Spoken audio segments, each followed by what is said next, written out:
Praise the lord. Yesayya నామమునకే మహిమ కలుగును గాక. ఈ దిన వాక్య ధ్యానం కొరకు సామెతల గ్రంథం 3వ అధ్యాయం ఒకసారి చదువుకుందాం. ఈ లేఖనంలో మనకు తెలియబడుతున్న సత్యం, దేవుని యొక్క ఉపదేశము ఎంత శ్రేష్టమైనదో, ఆయన ఉపదేశాన్ని మనం గైకొంటే మన జీవితంలో ఎలాగ మనం స్థిరపరచబడతామో మనకి ఇక్కడ రాయబడి ఉంది. ఒకసారి చదువుకుందాం. నా కుమారుడా, నా ఉపదేశమును మరువకము, నా ఆజ్ఞలను హృదయపూర్వకముగా గైకొనుము.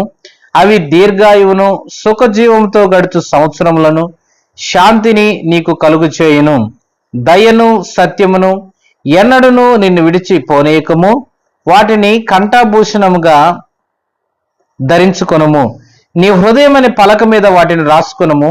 అప్పుడు దేవుని దృష్టి యందును మానవుల దృష్టి యందును నీవు దయ పొంది మంచివాడవని అనిపించుకుందువు. నీ స్వబుద్ధిని ఆధారం చేసుకొనక నీ పూర్ణ హృదయంతో యెహోవా యందు నమ్మిక ఉంచుము. నీ ప్రవర్తన అంతటి యందు ఆయన అధికారమునకు ఒప్పుకొనుము. అప్పుడు ఆయన నీ త్రోవలను సరళం చేయును. నేను జ్ఞానిని గదా అని నీవు అనుకోవద్దు. యెహోవా యందు భయభక్తులు కలిగి చెడుతనము విడిచిపెట్టుము. అప్పుడు నీ దేహమునకు ఆరోగ్యమును, నీ ఎముకలకు సత్తువయు కలుగును. నీ రాబడి అంతటిలో ప్రథమ ఫలమును, నీ ఆస్తిలో భాగమును ఇచ్చి యెహోవాను గణపరచుము. అప్పుడు నీ కొట్లలో ధాన్యము సమృద్ధిగా ఉండును. నీ గానుగల్లో నుండి క్రొత్త ద్రాక్ష రసము పైకి పొరలిపారును. నా కుమారుడా, యెహోవా శిక్షను తృణీకరింపవద్దు. ఆయన గద్దింపునకు విసుకవద్దు. తండ్రి తనకిష్టుడైన కుమారుని గద్దించు రీతిగా యెహోవా తను ప్రేమించు వారిని గద్దించును. జ్ఞానము సంపాదించిన వాడు ధన్యుడు. వివేచన కలిగిన నరుడు ధన్యుడు.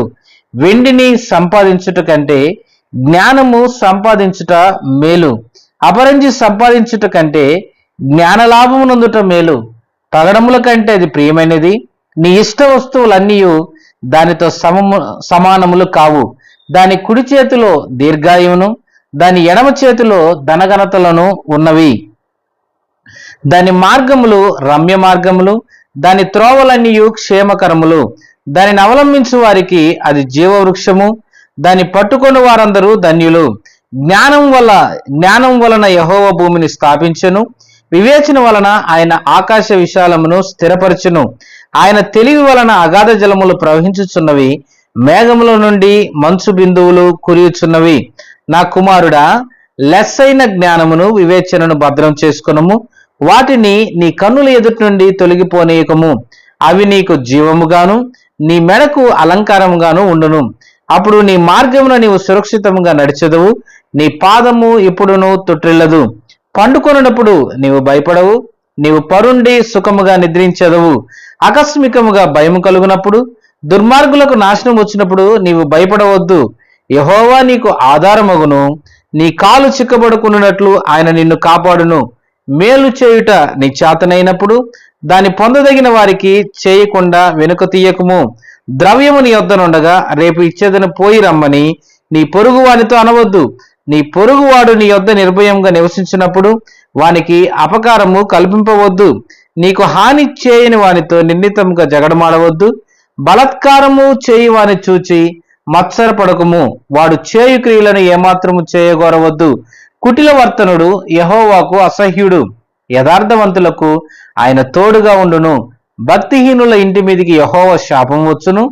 నీతిమంతుల నివాస స్థలమును ఆయన ఆశీర్వదించును.